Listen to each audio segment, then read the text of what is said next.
स्वागत है दोस्तों ज्ञान गुरु के इस चैनल में, जिसमें आप लोग आजकल पढ़ रहे हैं नीति शास्त्र या एथिक्स पेपर 4। इस लेक्चर सीरीज़ में आप लोगों ने पहले के वीडियोस में देखा कि किस तरह से नीति शास्त्र और नैतिकता का अंतर और उसी क्रम में बाद में फिर जो नॉर्मेटिव नीति शास्त्र है ना, उसके जो आंतरिक विभाजन है उन पर बातें हुई। और इसी क्रम में आज जो भारतीय नीति शास्त्रीय परंपरा है उसमें गीता से संबंधित बातें हम लोग पहले कर चुके हैं, प्लेटो के साथ भी और कांट के साथ भी। और साथ में आपको ये भी स्पष्ट किया गया है कि किस तरह से लोकसेवकों के द्वारा लिए जाने वाले निर्णयों में मानकी नीति शास्त्र के जो सिद्धांत हैं वो बड़े मूलभूत होते हैं। ठीक है ना। इसी क्रम में आज का जो लेक्चर है वो बहुत महत्वपूर्ण होगा, क्योंकि इसका जो संबंध है वो गांधी जी की नैतिकता से है ना। तो जो गांधीयन इथिक्स है इस पर आज बात करेंगे। गांधीयन इथिक्स की जो सामान्य विशेषता में सत्य और अहिंसा वगैरह आपने सुना है, वो तो अपनी जगह पर है। जो गांधी पर सवाल किए गए हैं वो विशेष रूप से उनके द्वारा गिनाए जाने वाले 7 प्रकार के पाप और 11 प्रकार के जो उनके व्रत हैं, जिसे एकादश व्रत कहा जाता है, ये बहुत महत्वपूर्ण है। और साथ ही साथ इसी से जुड़े हुए उनके जो नीतिशास्त्री विचार या कह सकते हैं कि नीतिशास्त्री कुछ मूलभूत मंत्र हैं ना, उन पर हम लोग बात करेंगे। तो आइए सबसे पहले हम लोग गांधी के बारे में 2-3 बातें बहुत स्पष्ट रूप से समझ लें।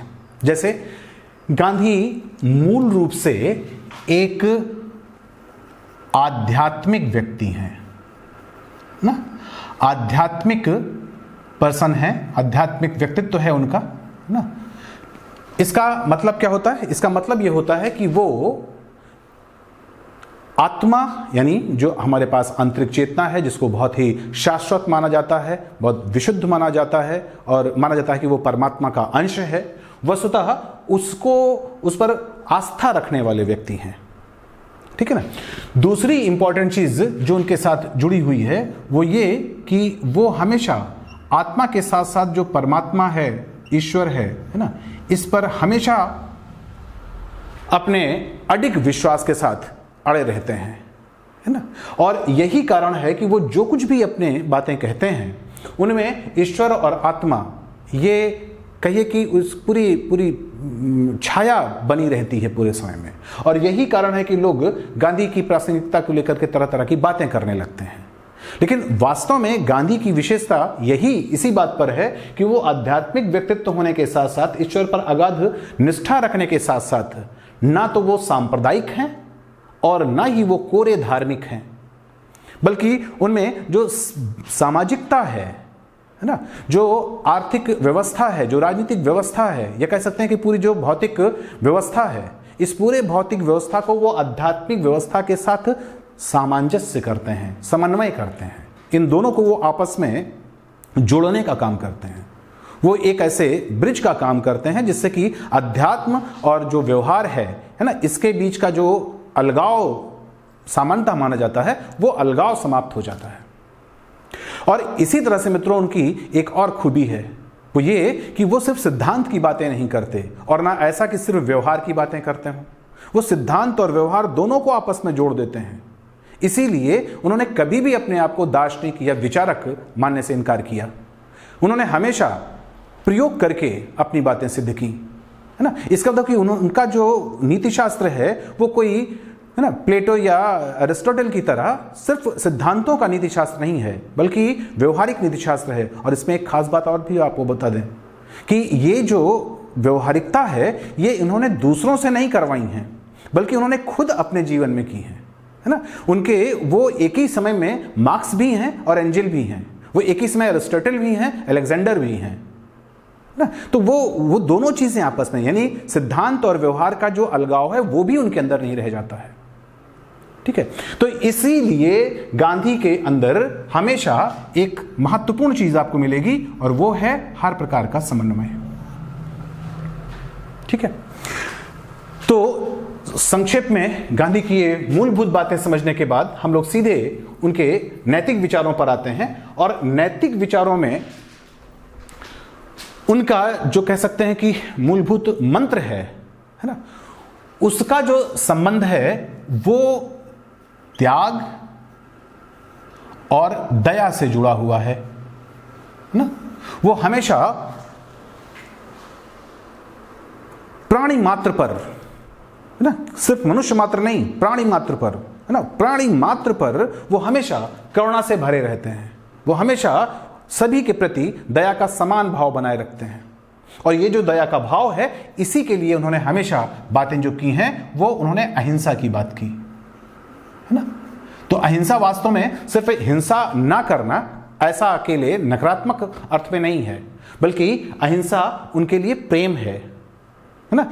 वो अहिंसा का सिर्फ नकारात्मक अर्थ स्वीकार नहीं करते, बल्कि वो प्रेम को भी समान रूप से, है ना, मान्यता देते हैं। और इसी के लिए उन्होंने कहा कि सबके साथ दया, और दया के साथ जो प्रेम है वस्तुतः इसी के साथ जुड़ा हुआ अहिंसा। और इसके लिए, इस प्रयोजन के लिए, इस मंशा के लिए, इस बात के लिए आप किसी भी स्तर तक त्याग के लिए तत्पर रहें, है ना।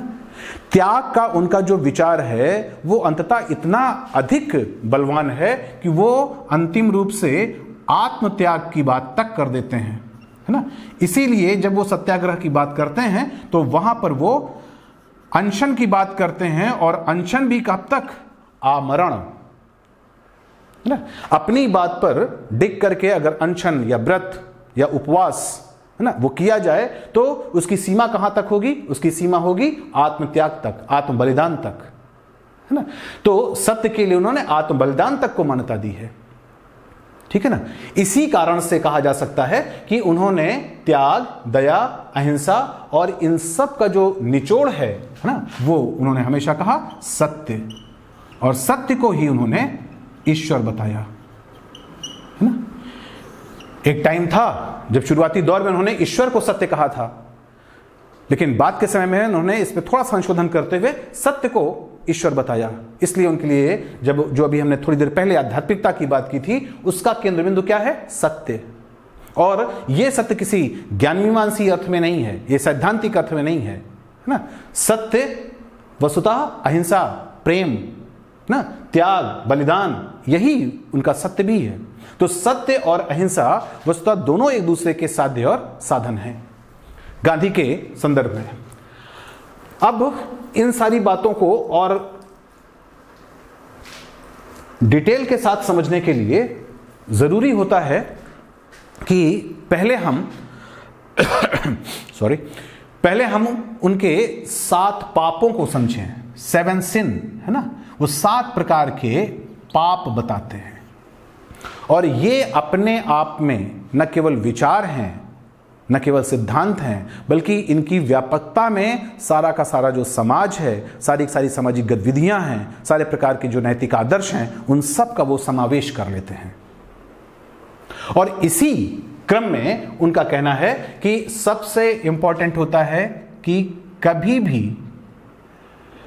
कार्य के बिना धनार्जन करना पाप है। तो कार्य के बिना धन पाप है ना। यहां पर धन सिर्फ धन संपदा जैसी, है ना, वेल्थ के रूप में, मनी के रूप में जो हम लोग समझते हैं, सिर्फ वही धन नहीं है। यहां पर धन का मतलब है किसी भी प्रकार की प्राप्ति, किसी भी प्रकार का प्रतिफल। तो वस्तुतः कोई भी प्रतिफल, है ना, अगर उसके लिए कर्म नहीं किया गया है तो इस प्रकार का कोई भी प्रतिफल प्राप्त करना वो अनैतिक है, ठीक है ना। हमेशा किसी भी प्रकार का प्रतिफल अपने द्वारा किए गए किसी कार्य के परिणाम स्वरूप ही ग्रहण करना चाहिए, है ना। तो इसका मतलब यह हुआ कि अगर एक ओर अपने श्रम के माध्यम से, अपने परिश्रम के माध्यम से, अपनी गतिविधि के माध्यम से, अपने कार्य के माध्यम से, अपने कर्तव्य के निर्वहन के माध्यम से किसी प्रतिफल को प्राप्त करना सत्य है, पुण्य है, सही है, औचित्यपूर्ण है, नैतिक है, तो इसका मतलब हुआ कि अगर हम कोई कर्म करते हैं और उससे जो हमें प्रतिफल मिलता है, इसके बीच में अगर कोई बाधा बनता है, चाहे वो शासन हो, प्रशासन हो, समाज हो, कोई व्यक्ति हो, कोई नियम हो, कोई कानून हो, अगर इसके बीच में कोई बाधा बनता है तो वस्तुतः वो असत्य है ना, वो असत्य है। और इसलिए अपने कर्म के लिए जो भी प्रतिफल उपलब्ध हो रहा है उस सत्य के लिए हम लड़ सकते हैं, इसके लिए हम आग्रह कर सकते हैं, और यही तथाकथित सत्याग्रह हो जाएगा।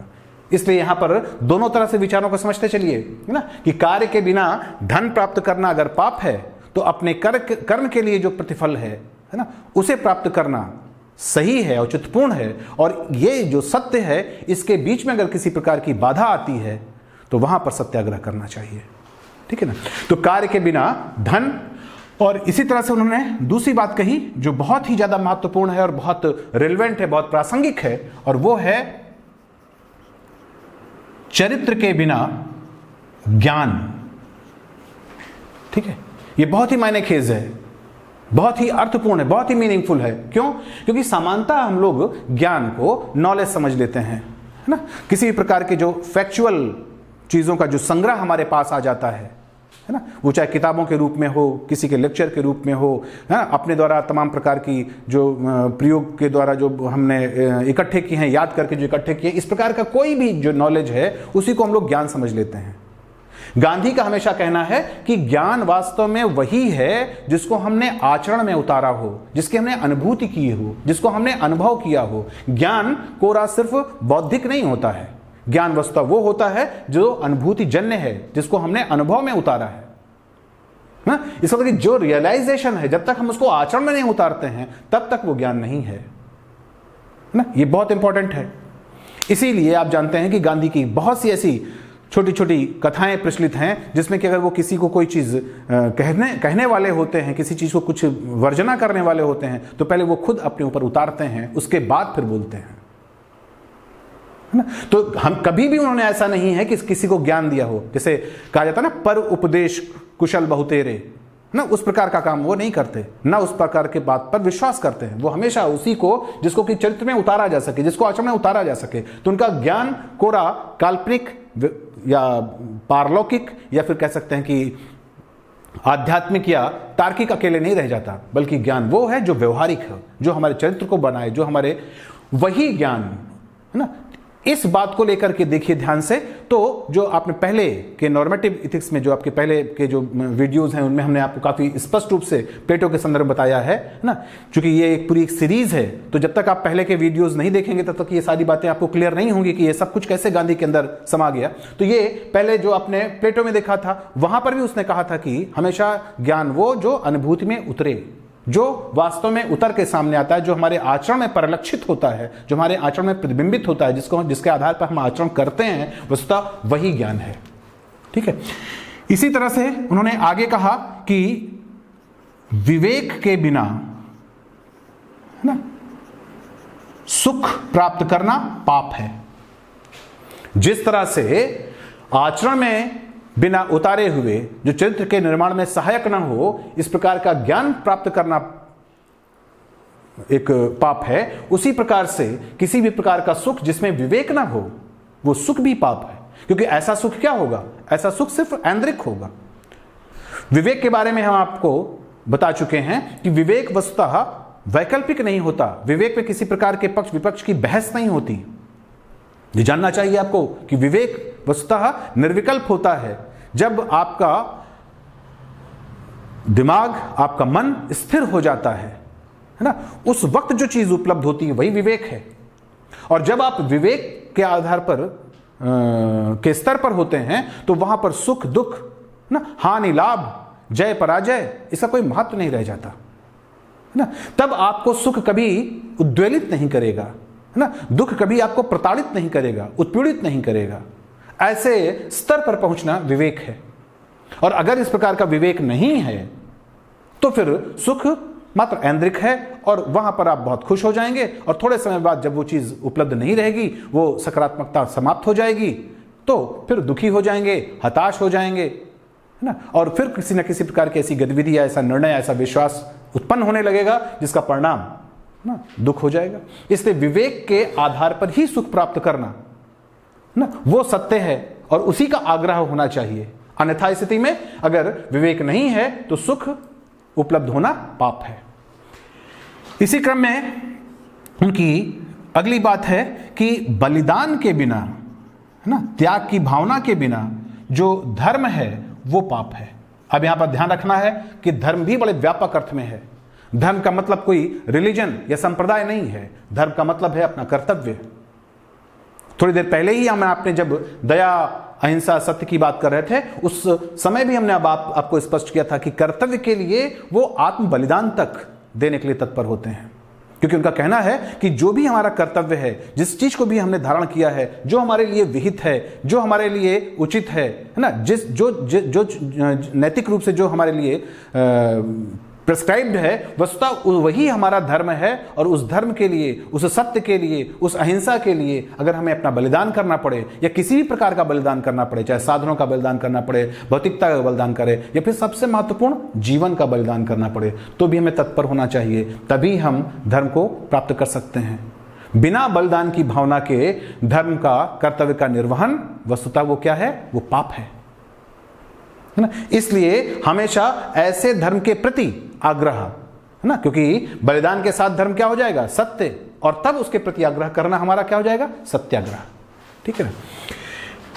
ये और भी रिलेवेंट पॉइंट है, और वो ये है कि सिद्धांत के बिना, है ना, वैचारिकता के बिना, निश्चित प्रकार के जो अवधारणा है, विचारधारा है, उसके बिना राजनीति करना, है ना, यानी राजनीति, पॉलिटिक्स विदाउट प्रिंसिपल, है ना, ऐसी स्थिति में इस प्रकार की राजनीति भी क्या है? पाप। अब इसके बारे में हमें कुछ ज्यादा नहीं कहना है। आजकल की जो राजनीति होती है, इसमें लोग आया राम गया राम करते हैं, सत्ता के लिए करते हैं, या फिर अपने पुराने जो कुछ भी उनके गुनाह हैं, है ना, या काला धन है, भ्रष्टाचार है, उसको बचाने के लिए जो राजनीति करते हैं, वस्तुतः वो राजनीति पाप है। हमेशा राजनीति किसके आधार पर होनी चाहिए? सिद्धांतों के आधार पर, विचारधारा के आधार पर, आइडियोलॉजी के आधार पर। अगर किसी पॉलिटिक्स में आइडियोलॉजी नहीं है तो ऐसी पॉलिटिक्स पाप। तो हमेशा सत्य राजनीति कौन सी हुई? जिसमें कि सिद्धांत, जिसमें आइडियोलॉजी, जिसमें विचारधारा है, और उसके प्रति आग्रह, सत्याग्रह, है ना। तो जब कभी भी हम इसको उल्टेंगे तो ये क्या बन जाएगा? सत्य बन जाएंगे, है ना। ये ध्यान रखना है कि सत्य अहिंसा उनका कुछ अलग कॉन्सेप्ट नहीं है। इसी तरह से उन्होंने और भी इससे भी ज्यादा रिलेवेंट पॉइंट और सामाजिक दृष्टिकोण से बहुत इंपॉर्टेंट बात बताई कि अगर नैतिकता नहीं है, ठीक है, तो नैतिकता के बिना किया गया किसी प्रकार का जो व्यापार वाणिज्य है, किसी प्रकार का लेन देन है, वो भी पाप है। ठीक है। जैसे आप देखते हैं कि बहुत से ऐसे व्यापारिक केंद्र होते हैं, बहुत से ऐसे व्यापारिक प्रतिष्ठान होते हैं, है ना, जो वस्तुतः किसी भी प्रकार का विज्ञापन करके, ना, झूठा प्रचार करके, मिथ्या प्रकार के वादे करके, और वो आपको अपने प्रोडक्ट बेचते हैं या आपसे पैसे ऐंठते हैं, वस्तुतः उस प्रकार का व्यापार इन्होंने पाप बताया है। सोचिए, ये सामाजिक और आर्थिक शुचिता के लिए कितना इंपॉर्टेंट पॉइंट है। अभी आपने देखा होगा कि जब ये कोरोना वायरस फैला हुआ था, तो उस वक्त आपने देखा बहुत से लोग चोर बाजारी कर रहे थे, काला बाजारी कर रहे थे, जमाखोरी कर रहे थे। वस्तुतः वो सब क्या है? वो सारा व्यापार बिना नैतिकता के पाप है ना। आज इसके लिए तमाम प्रकार के विधिक इंस्टीट्यूशन बनाए जाते हैं, अनेक प्राधिकरण बनाए जाते हैं, अनेक अथॉरिटीज बनाई जाती हैं, अनेक संगठन बनाए जाते हैं, अनेक जो चेक बॉडीज बनाई जाती हैं, लेकिन वस्तुतः ऐसा होना ही नहीं चाहिए। और मजे की बात यह है कि इस प्रकार का जो सिद्धांत उनका है, ये और डिटेल में आपके पास आगे व्यवसायिक नीति शास्त्र के रूप में भी है। हर व्यवसायिक प्रतिष्ठान का, हर प्रकार के व्यवसाय के अपनी कुछ नैतिकताएं होती हैं, है ना। और नैतिकताओं में सबसे इंपॉर्टेंट होता है कि जो आपका क्लाइंट है, जो आपका ग्राहक है, उसके प्रति पूरी तरह से ईमानदार हों, है ना। अपने प्रोडक्ट की शुद्धता के प्रति पूरी तरह से आश्वस्त हों, वो पूरी तरह से गुणवत्ता संपन्न हों, है ना। और साथ ही साथ लाभ होना चाहिए, लेकिन लाभ कितना? लाभ को उन्होंने तुरंत उसी कार से जोड़ दिया, है ना, कि उतना ही लाभ जो रैशनल हो, जो तर्कसंगत हो, है ना। वो ऐसा नहीं कि आपने प्रोडक्ट बहुत अच्छा बना दिया, शुद्धता पूर्ण प्रोडक्ट बना दिया, बहुत हितकारी प्रोडक्ट बना दिया, और उसके बाद उसकी कीमत आपने ऐसी रखी कि जन सामान तक की पहुंच के बाहर हो गया, तो भी वो अनैतिक हो जाएगा, है ना। तो इसका मतलब हुआ कि जो व्यापार है उसके लिए उन्होंने बहुत, और आप जानते हैं कि इधर राजनीति, इधर सामाजिक और आर्थिक व्यवस्था, ये अगर दोनों हम मिला दें तो ये दोनों चीजें ही गांधी को कितना रिलेवेंट बना देती हैं, है ना। और व्यक्ति के अंदर के जो आंतरिक जो मनोभाव हैं उसके लिए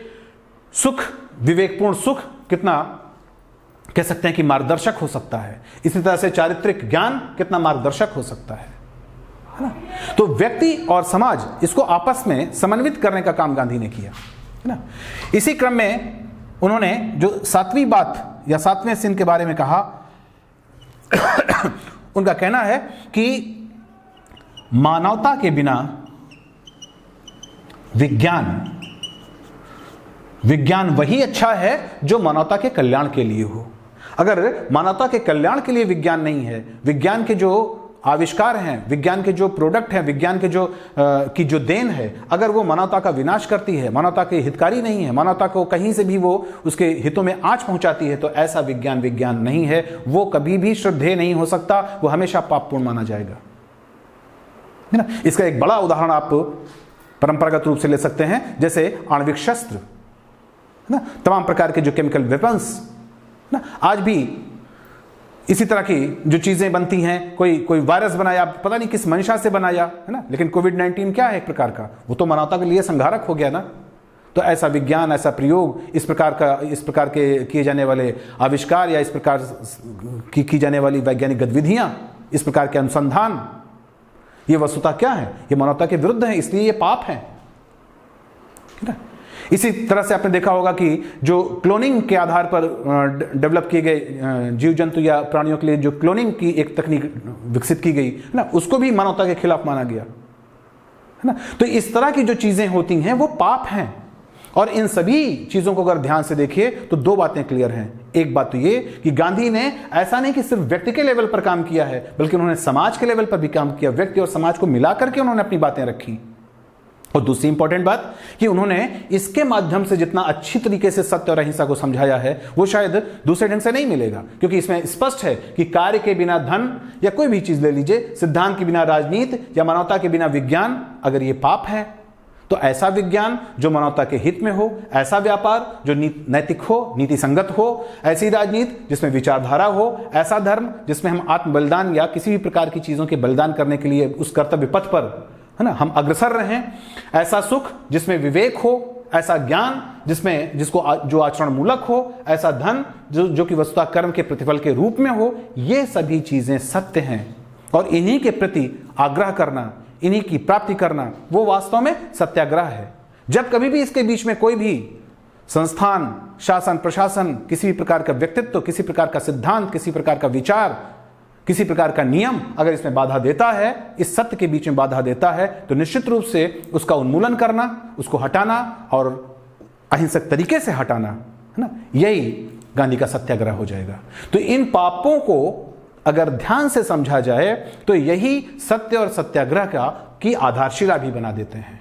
तो ये 7 प्रकार के पाप जो गांधी ने गिनाए और जिसके माध्यम से उन्होंने व्यक्ति और समाज के बीच, सामाजिक व्यवस्था और व्यष्टि व्यवस्था या व्यक्तिगत व्यवस्था के बीच, है ना, या व्यक्तिगत जीवन और सामाजिक जीवन या राजनीतिक जीवन या सार्वजनिक जीवन के बीच एक प्रकार का पुल बनाया, एक प्रकार का उन्होंने सेतु बनाया, एक तरह के उन्होंने दोनों को आपस में समन्वित किया, सामंजस्य किया।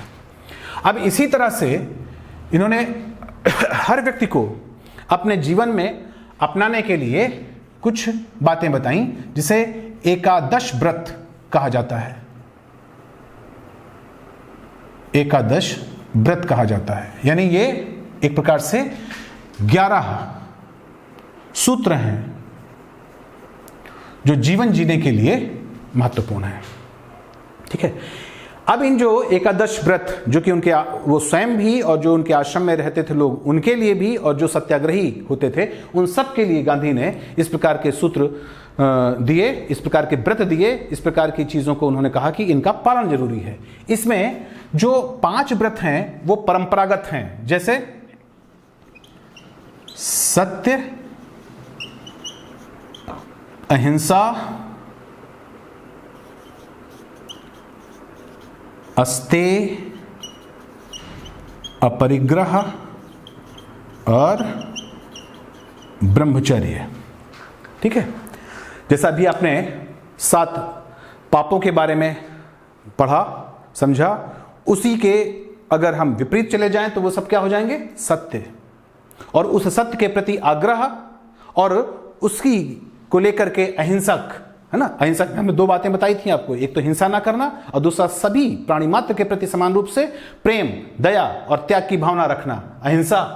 अस्ते, किसी अन्य की चीज का अपहरण ना करना, ध्यान रखिएगा, कार्य के बिना धन ना। अस्ते चोरी को मना करता है ना, वो किसी प्रकार की स्टीलिंग के लिए मना करता है। इसी तरह से अपरिग्रह एक प्रकार का असंग्रह है, किसी की चीज का भंडारण नहीं करना है, आपको जितनी जरूरत है सिर्फ उतना ही लेना है। इसी से जुड़ा हुआ है गांधी का ट्रस्टीशिप का सिद्धांत। ठीक है, लेकिन फिलहाल उस पर बात नहीं होगी, अभी बात आपको करना है अपरिग्रह असंग्रह, है ना। जितनी चीजों की आवश्यकता है उन आवश्यकताओं की चीजों को लेने के अलावा अन्य किसी प्रकार की चीज को आपको इकट्ठा नहीं करना है।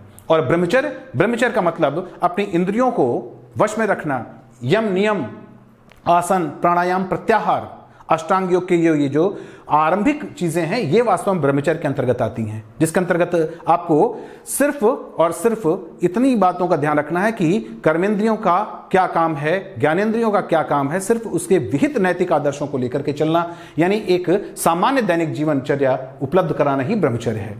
तो ये आप जानते हैं कि भारतीय परंपरा के परंपरागत चीजें हैं। इसके अलावा उन्होंने इनमें 6 चीजें जोड़ी, जिसमें महत्वपूर्ण है अस्वाद, स्वाद के लिए भोजन नहीं करना है ना, जीभ का कभी भी गुलाम नहीं बनना है ना। तो अस्वाद, आपको भोजन करना है, पानी पीना है, चीजों को का उपभोग करना है, लेकिन उसके लती नहीं बनना, उसके आदती नहीं बनना है ना, वो कभी भी लत के रूप में ना नहीं होनी चाहिए। इसी तरह से उन्होंने कहा अभय, फियरलेसनेस। उन्होंने हमेशा कहा कि सत्याग्रह, अहिंसा ये वास्तव में कायरों के हथियार नहीं है, ये बहादुरों के हथियार हैं, है ना। और बहादुर कौन है? जिसके अंदर साहस है। और साहसी कौन है? जिसके अंदर आत्म बलिदान का जज्बा है, वो साहस, उसी को उन्होंने कहा फियरलेसनेस, अभय, अस्वाद, अभय। और इसी तरह से उन्होंने जो अस्पृश्यता है ना, इसको उन्होंने पूरी तरह से, अनटचबिलिटी को पूरी तरह से समाप्त करने की बात की, क्योंकि सभी मनुष्य ईश्वर की संतान हैं, समान रूप से संतान हैं। तो किसी को छुआछूत के आधार पर विभेद करना ये कृत्रिम, अप्राकृतिक और गलत है। इसीलिए अस्वाद, अभय, अस्पृश्यता। और इसके बाद उन्होंने कहा कि हमेशा शारीरिक जो श्रम है ये बहुत आवश्यक है। इसी को उन्होंने कहा था ब्रेड लेबर, रोटी हमेशा अपने पूरे श्रम के साथ कमानी चाहिए, वही नैतिक है। तो शारीरिक श्रम सभी के लिए जरूरी है। इसके अभाव में आजकल आप देख रहे हैं कितनी बीमारियां फैल चुकी हैं। तो शारीरिक श्रम बहुत ही महत्वपूर्ण है। और शारीरिक श्रम के साथ साथ उन्होंने जो बातें की वो स्वदेशी की बात की, है ना। स्वदेशी वो उनके लिए एक हथियार भी है और साथ ही साथ हर व्यक्ति के लिए एक मूलभूत गुण भी है। और इसके अलावा सर्वधर्म समभाव, है ना। वो सिर्फ सेकुलरिज्म या सहिष्णुता तक बात नहीं करते, बल्कि सभी धर्मों को अपने ही धर्म की तरह समान भाव से, आदर सम्मान के साथ, गरिमा के साथ देखने को सर्वधर्म समभाव कहा। यही कारण है कि इन 6 चीजों को अगर मिला लें तो परंपरागत 5 मूल्यों के साथ ये एकादश व्रत बन जाते हैं। और गांधी के नीति शास्त्र में ये दोनों ही बहुत महत्वपूर्ण हैं। और न केवल ये गांधी के नीति शास्त्र में इन्हें इस प्रकार का कोई इंडिविजुअल सवाल आता है उसके लिए, बल्कि आप जानते हैं कि ये सारी बातें केस स्टडीज के लिए कितनी इंपॉर्टेंट हैं। तो अल्टीमेटली आखिरी बात आपको कहने के लिए कि गांधी वास्तव में अपने समन्वय के लिए जाने जाते हैं, व्यक्ति और समाज के प्रति, राजनीति और अर्थव्यवस्था के प्रति, और सबसे महत्वपूर्ण अध्यात्म और व्यवहार के प्रति। और इसी बलबूते उन्होंने पहले रंगभेद की लड़ाई जीती, फिर औपनिवेशिक संघर्ष की लड़ाई जीती, और इसके साथ साथ उन्होंने नैतिक पतन जो समाज में हो रहा था उसको आगे बढ़ाने के लिए, उसको और ऊपर उठाने के लिए उन्होंने हमेशा काम किया। और इसीलिए वो हमेशा प्रासंगिक और आदर्श बने रहेंगे। अगर आपको ये वीडियो पसंद आया तो इसको लाइक कीजिए और इसको आपस में शेयर कीजिए। Thank you for watching.